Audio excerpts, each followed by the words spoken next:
সুস্বাগতম আপনাদের সবাইকে। আজকে মূলো শাক আর লাউ শাক দিয়ে একটা চচ্চড়ি করব।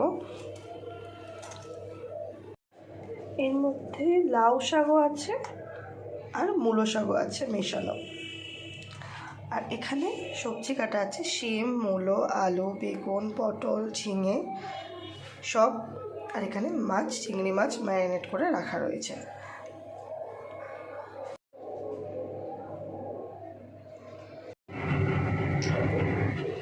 এক রকমের আওয়াজ পাচ্ছেন হয়তো আপনারা, এটা চিমনির আওয়াজ।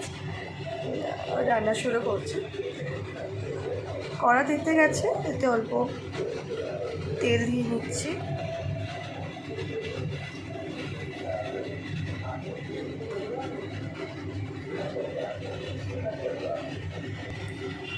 তেল ভালোভাবে গরম হয়ে গেছে, ম্যারিনেট করে চিংড়ি মাছগুলো দিয়ে দিচ্ছি।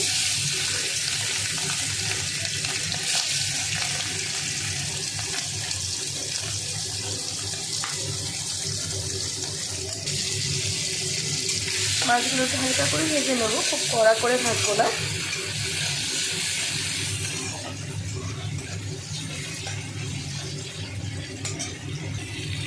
হালকা করে ভাজার পর এবার চিংড়ি মাছগুলো তুলে এক সাইডে করে নেবো।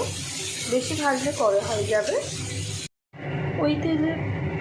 ওই তেলের মধ্যেই একটু তেজপাতা দিয়ে দিচ্ছি,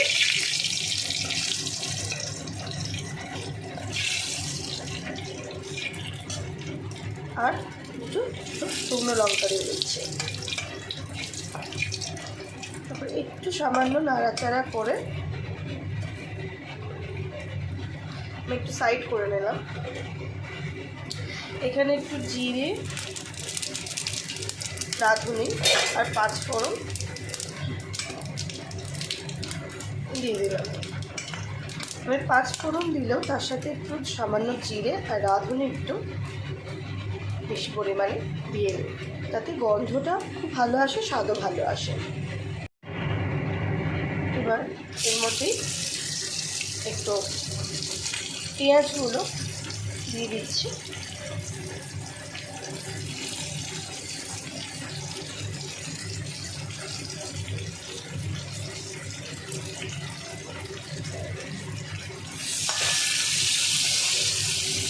আমি হালকা করে আস্তে ফ্লেম রেখেই নাড়িয়ে নিয়েছিলাম।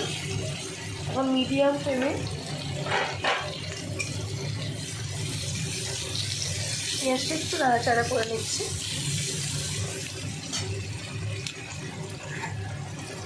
তারপর কেটে রাখা সবজিগুলো এক এক করে দেবো। সর্বপ্রথম দেবো শিমগুলো,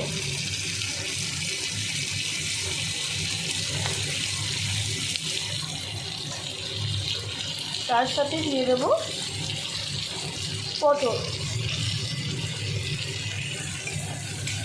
শিম আর পটল আগে একটু ভালো করে নাড়িয়ে নেব।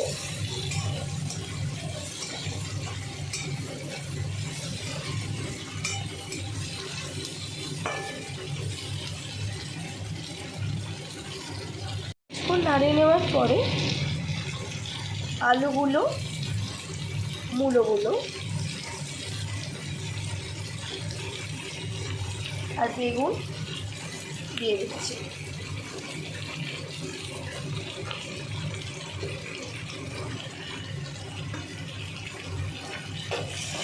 এগুলোকে সব একসাথে নাড়িয়ে নেব।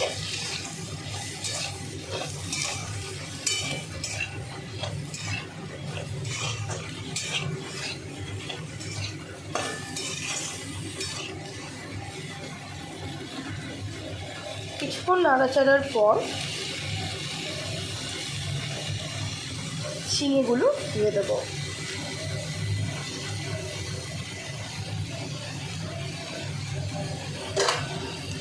এবং এখানে পটলগুলো টমেটোগুলো দিয়ে দেবো।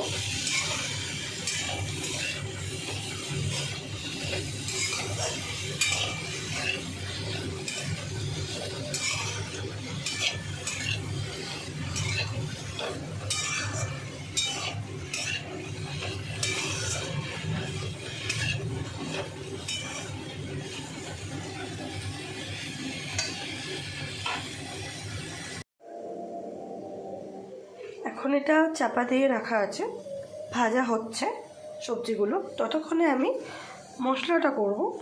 আমি শুকনো খোলায় বা শুকনো মিক্সিতে আগে সর্ষে আর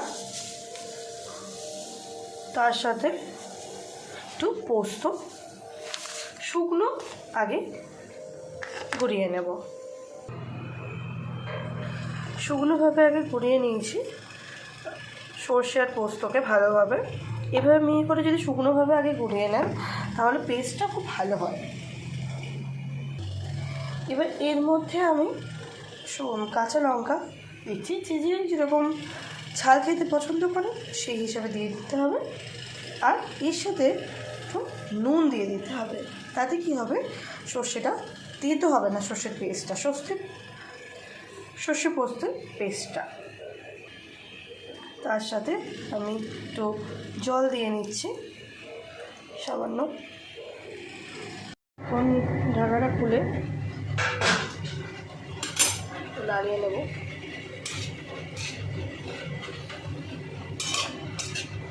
কিছুটা নরম হয়ে গেছে।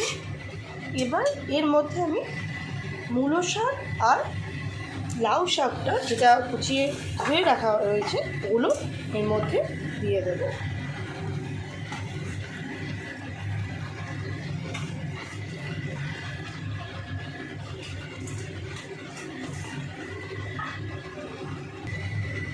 এবং এর সাথে এখনই আমি কিছু গুঁড়ো মশলা দিয়ে দেবো। হলুদ গুঁড়ো,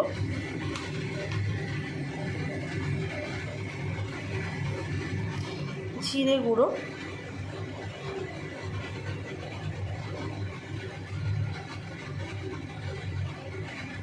এবং একদম অল্প একটু ধনে গুঁড়ো, তার সাথে সামান্য পরিমাণ স্বাদ মতো অল্প নুন। যেহেতু সর্ষে পোস্ত পেস্টও একটু নুন আছে তাই সেই আন্দাজ মতো একটু নুন অ্যাড করে দেব।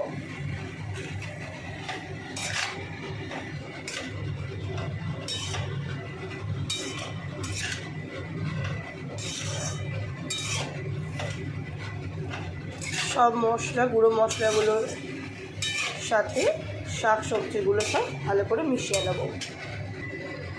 এই পর্যায়ে গ্যাসটা একটু জোরে করে নেওয়াই ভালো, কারণ এখন জল ছাড়বে যেহেতু শাক ফাঁক দেওয়া হয়েছে। শাক সবজিগুলো এখন মেশাবার সময় হাই ফ্লেমে করে মিশিয়ে নিতে হবে।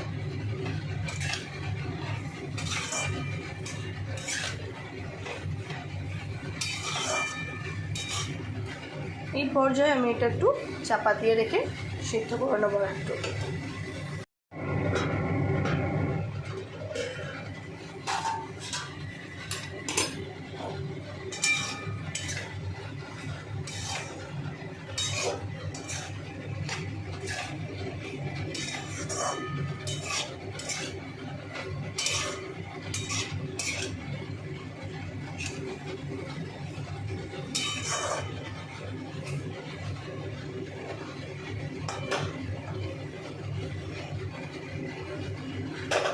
সবজিগুলো প্রায় পুরোপুরি সিদ্ধ হয়ে এসছে। এখন আমরা সর্ষে পোস্ত কাঁচা লঙ্কা যে পেস্টটা করেছিলাম সেটা দিয়ে দেব।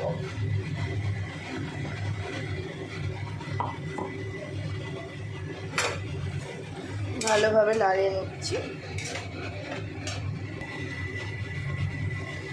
এর মধ্যে এবার স্বাদ মতো মিষ্টি দিয়ে দিচ্ছি। যেখানে স্বাদটা খুব সুন্দর আসবে মিষ্টি দিলে, খুব ভালো একটা ব্যালেন্স তৈরি হবে। তবে সেটা খুব বেশি মিষ্টি আমি দিচ্ছি না, কি মিষ্টি বেশি হয়ে যাবে, খুব ভালো একটা ব্যালেন্স আসবে। এই মুহূর্তে এর মধ্যেই যে হালকা ভেজে রেখেছিলাম চিংড়ি মাছগুলো সেগুলো দিয়ে দিচ্ছি। তো এর সাথে ভালো করে মিশিয়ে নেব।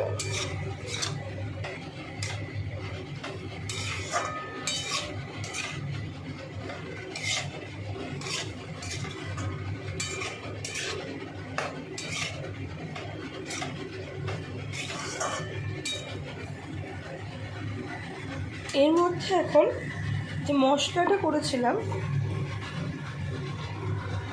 সেই মশলার পাত্রে জলটা নিয়ে ধুয়ে সেই জলটা অল্প দিয়ে দিচ্ছি।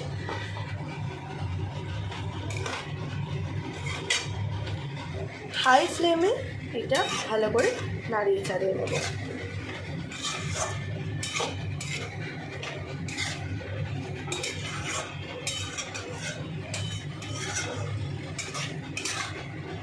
খুব সুন্দর একটা গন্ধ আসছে।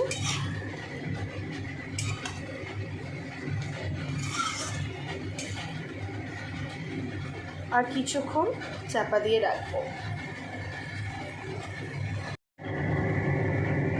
ভালো করে নাড়িয়ে চাড়িয়ে একটু ঘেটে নিয়েছি। তৈরি হয়ে গেছে আমাদের চচ্চড়ি। গ্যাস অফ করে দিয়েছি। এই হয়েছে দেখতে। এটা গরম ভাতের সাথে খুব ভালো লাগে খেতে।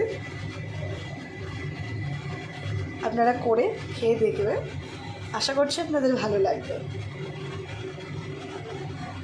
আর কিছু ভিডিওর মধ্যে কিছু ভুল ত্রুটি হয়ে গেলে একটু মানিয়ে নেবেন। আর আপনাদের যদি কিছু অ্যাডভাইস বা সাজেশন দেওয়ার থাকে নিশ্চয়ই কমেন্টে জানাবেন। আজকের মতো টাটা।